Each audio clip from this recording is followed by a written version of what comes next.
اللہ کہتے تھے کہ نجد والوں میں سے ایک شخص حضرت صلی اللہ علیہ وسلم کے پاس آیا۔ سر پریشان یعنی بال بکھرے ہوئے تھے۔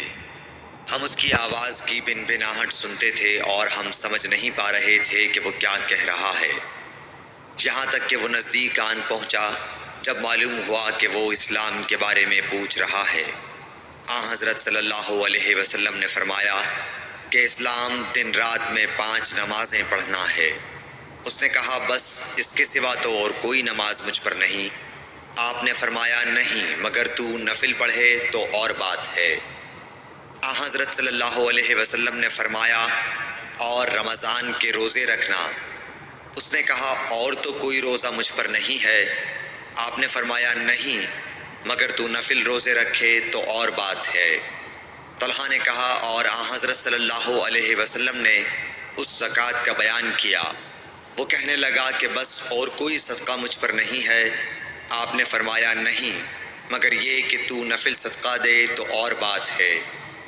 پھر وہ شخص پیٹھ موڑ کر چلا گیا، یوں کہتا جاتا تھا قسم خدا کی میں نہ اس سے بڑھاؤں گا نہ گھٹاؤں گا۔ حضرت صلی اللہ علیہ وسلم نے فرمایا اگر یہ سچا ہے تو اپنی مراد کو پہنچ گیا۔ صحیح بخاری حدیث نمبر 46۔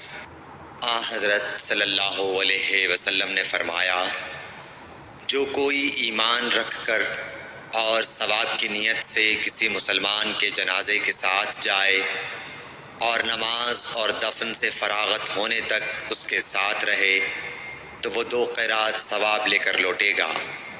ہر قیرات اتنا بڑا ہوگا جیسے احد کا پہاڑ۔ اور جو شخص جنازے پر نماز پڑھ کر دفن سے پہلے لوٹ جائے تو وہ 1 قیرات ثواب لے کر لوٹے گا۔ صحیح بخاری حدیث نمبر 47۔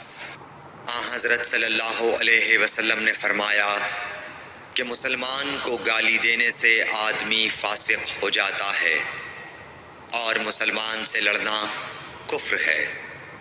صحیح بخاری حدیث نمبر 48۔ حضرت صلی اللہ علیہ وسلم اپنے حجرے سے نکلے، لوگوں کو شب قدر بتانا چاہتے تھے وہ کون سی رات ہے۔ اتنے میں 2 مسلمان آپس میں لڑ پڑے۔ آپ صلی اللہ علیہ وسلم نے فرمایا میں تو اس لیے باہر نکلا تھا کہ تم کو شب قدر بتلاؤں، اور فلاں فلاں آدمی لڑ پڑے تو وہ میرے دل سے اٹھا لی گئی، اور شاید اسی میں کچھ تمہاری بہتری ہو۔ تو اب ایسا کرو کہ شب قدر کو رمضان کی 27ویں، 29ویں اور 25ویں رات میں ڈھونڈا کرو۔ صحیح بخاری حدیث نمبر 49۔ ایک دن حضرت صلی اللہ علیہ وسلم لوگوں میں تشریف فرما تھے کہ آپ کے پاس ایک شخص آیا اور پوچھنے لگا کہ ایمان کسے کہتے ہیں۔ آپ صلی اللہ علیہ وسلم نے فرمایا کہ ایمان یہ ہے کہ تم اللہ پاک کے وجود اور اس کی وحدانیت پر ایمان لاؤ، اور اس کے فرشتوں کے وجود پر، اور اس اللہ کی ملاقات کے برحق ہونے پر، اور اس کے رسولوں کے برحق ہونے پر، اور مرنے کے بعد دوبارہ اٹھنے پر ایمان لاؤ۔ پھر اس نے پوچھا کہ اسلام کیا ہے؟ آپ صلی اللہ علیہ وسلم نے پھر جواب دیا کہ اسلام یہ ہے کہ تم خالص اللہ کی عبادت کرو اور اس کے ساتھ کسی کو شریک نہ بناؤ، اور نماز قائم کرو، اور زکوٰۃ فرض ادا کرو، اور رمضان کے روزے رکھو۔ پھر اس نے احسان کے متعلق پوچھا۔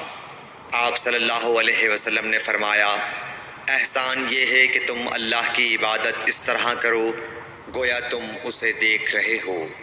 اگر یہ درجہ نہ حاصل ہو تو پھر یہ تو سمجھو کہ وہ تم کو دیکھ رہا ہے۔ پھر اس نے پوچھا کہ قیامت کب آئے گی؟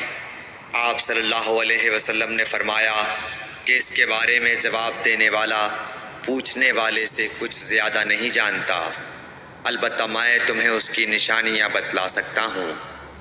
وہ یہ ہیں کہ جب لونڈی اپنے آقا کو جنے گی، اور جب سیاہ اونٹوں کے چرانے والے دیہاتی لوگ ترقی کرتے کرتے مکانات کی تعمیر میں ایک دوسرے سے بازی لے جانے کی کوشش کریں گے، یاد رکھو قیامت کا علم ان 5 چیزوں میں ہے جن کو اللہ کے سوا کوئی نہیں جانتا۔ پھر آپ صلی اللہ علیہ وسلم نے یہ آیت پڑھی کہ اللہ ہی کو قیامت کا علم ہے کہ وہ کب ہوگی۔ پھر وہ پوچھنے والا پیٹھ پھیر کر جانے لگا۔ آپ نے فرمایا کہ اسے واپس بلا کر لاؤ۔ لوگ دوڑ پڑے مگر وہ کہیں نظر نہیں آیا۔ آپ صلی اللہ علیہ وسلم نے فرمایا کہ یہ جبرائیل علیہ السلام تھے جو لوگوں کو ان کا دین سکھانے آئے تھے۔ صحیح بخاری حدیث نمبر 50۔ ہرقل شاہ روم نے ابو سفیان سے کہا، میں نے تم سے پوچھا تھا کہ اس رسول کے ماننے والے بڑھ رہے ہیں یا گھٹ رہے ہیں؟ تو نے جواب میں بتلایا کہ وہ بڑھ رہے ہیں۔ ٹھیک ہے، ایمان کا یہی حال رہتا ہے یہاں تک کہ وہ پورا ہو جائے۔ اور میں نے تجھ سے پوچھا تھا کہ کوئی اس کے دین میں آ کر پھر اس کو برا جان کر پھر جاتا ہے؟ تو نے کہا نہیں۔ اور ایمان کا یہی حال ہے، جب اس کی خوشی دل میں سما جاتی ہے تو پھر اس کو کوئی برا نہیں سمجھ سکتا۔ صحیح بخاری حدیث نمبر 51۔ حضور اکرم صلی اللہ علیہ وسلم فرماتے تھے، حلال کھلا ہوا ہے اور حرام بھی کھلا ہوا ہے، اور ان دونوں کے درمیان بعض چیزیں شبہ کی ہیں جن کو بہت لوگ نہیں جانتے کہ حلال ہیں یا حرام۔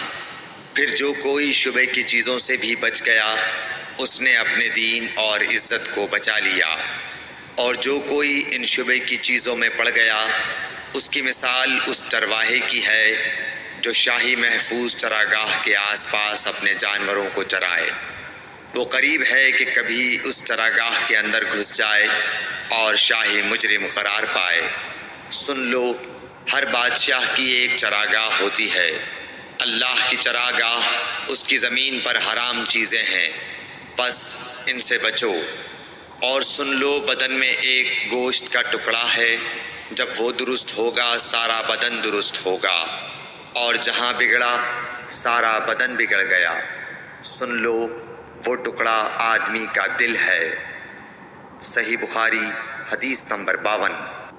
عبد القیس کا وفد جب حضرت صلی اللہ علیہ وسلم کے پاس آیا تو آپ نے پوچھا کہ یہ کون سی قوم کے لوگ ہیں یا یہ وفد کہاں کا ہے؟ انہوں نے کہا کہ ربیعہ خاندان کے لوگ ہیں۔ آپ صلی اللہ علیہ وسلم نے فرمایا، مرحبا اس قوم کو یا اس وفد کو، نہ ذلیل ہونے والے نہ شرمندہ ہونے والے، یعنی ان کا آنا بہت خوب ہے۔ وہ کہنے لگے، اے اللہ کے رسول صلی اللہ علیہ وسلم، ہم آپ کی خدمت میں صرف ان حرمت والے مہینوں میں آ سکتے ہیں، کیونکہ ہمارے اور آپ کے درمیان مضر کے کافروں کا قبیلہ آباد ہے۔ پس آپ ہم کو ایک ایسی قطعی بات بتلا دیجئے جس کی خبر ہم اپنے پچھلے لوگوں کو بھی کر دیں جو یہاں نہیں آئے، اور اس پر عمل درآمد کر کے ہم جنت میں داخل ہو جائیں۔ اور انہوں نے آپ سے اپنے برتنوں کے بارے میں بھی پوچھا۔ آپ صلی اللہ علیہ وسلم نے ان کو 4 باتوں کا حکم اور 4 قسم کے برتنوں کو استعمال میں لانے سے منع فرمایا۔ ان کو حکم دیا کہ ایک اکیلے خدا پر ایمان لاؤ۔ پھر آپ صلی اللہ علیہ وسلم نے پوچھا کہ جانتے ہو ایک اکیلے اللہ پر ایمان لانے کا مطلب کیا ہے؟ انہوں نے کہا کہ اللہ اور اس کے رسول ہی کو معلوم ہے۔ آپ نے فرمایا کہ اس بات کی گواہی دینا کہ اللہ کے سوا کوئی معبود نہیں، اور یہ حضرت محمد صلی اللہ علیہ وسلم اس کے سچے رسول ہیں، اور نماز قائم کرنا اور زکوٰۃ ادا کرنا اور رمضان کے روزے رکھنا اور مال غنیمت سے جو ملے اس کا 5واں حصہ مسلمانوں کے بیت المال میں داخل کرنا، اور 4 برتنوں کے استعمال سے آپ صلی اللہ علیہ وسلم نے ان کو منع فرمایا۔ سبز لاکھی مرتبان سے اور کدو کے بنائے ہوئے برتن سے، لکڑی کے کھودے ہوئے برتن سے اور روغنی برتن سے، اور فرمایا کہ ان باتوں کو حفظ کر لو اور ان لوگوں کو بھی بتلا دینا جو تم سے پیچھے ہیں اور یہاں نہیں آئے ہیں۔ صحیح بخاری حدیث نمبر 53۔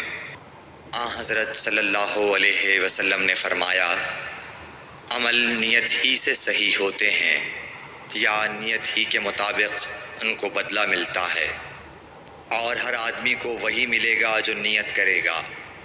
بس جو کوئی اللہ اور اس کے رسول کی رضا کے لیے ہجرت کرے اور اس کی ہجرت اللہ اور اس کے رسول کی طرف ہوگی، اور جو کوئی دنیا کمانے کے لیے یا کسی عورت سے شادی کرنے کے لیے ہجرت کرے گا تو اس کی ہجرت انہی کاموں کے لیے ہوگی۔ صحیح بخاری حدیث نمبر 54۔ حضرت صلی اللہ علیہ وسلم نے فرمایا، جب آدمی ثواب کی نیت سے اپنے اہل و عیال پر خرچ کرے بس وہ بھی اس کے لیے صدقہ ہے۔ صحیح بخاری حدیث نمبر 55۔ حضرت صلی اللہ علیہ وسلم نے فرمایا، بے شک تو جو کچھ خرچ کرے اور اس سے تیری نیت اللہ کی رضا حاصل کرنی ہو تو تجھ کو اس کا ثواب ملے گا، یہاں تک کہ اس پر بھی جو تو اپنی بیوی کے منہ میں ڈالے۔ صحیح بخاری حدیث نمبر 56۔ جریر بن عبداللہ رضی اللہ تعالی عنہ نے کہا کہ حضرت صلی اللہ علیہ وسلم سے میں نے نماز قائم کرنے اور زکوٰۃ ادا کرنے اور ہر مسلمان کی خیر خواہی کرنے پر بیعت کی۔ صحیح بخاری حدیث نمبر 57۔ جس دن مغیرہ بن شعبہ حاکم کوفہ کا انتقال ہوا تو جریر بن عبداللہ رضی اللہ تعالی عنہ خطبے کے لیے کھڑے ہوئے اور اللہ کی تعریف اور خوبی بیان کی اور کہا، تم کو اکیلے اللہ کا ڈر رکھنا چاہیے، اس کا کوئی شریک نہیں، اور تحمل اور اطمینان سے رہنا چاہیے اس وقت تک کہ کوئی دوسرا حاکم تمہارے اوپر آئے، اور وہ ابھی آنے والا ہے۔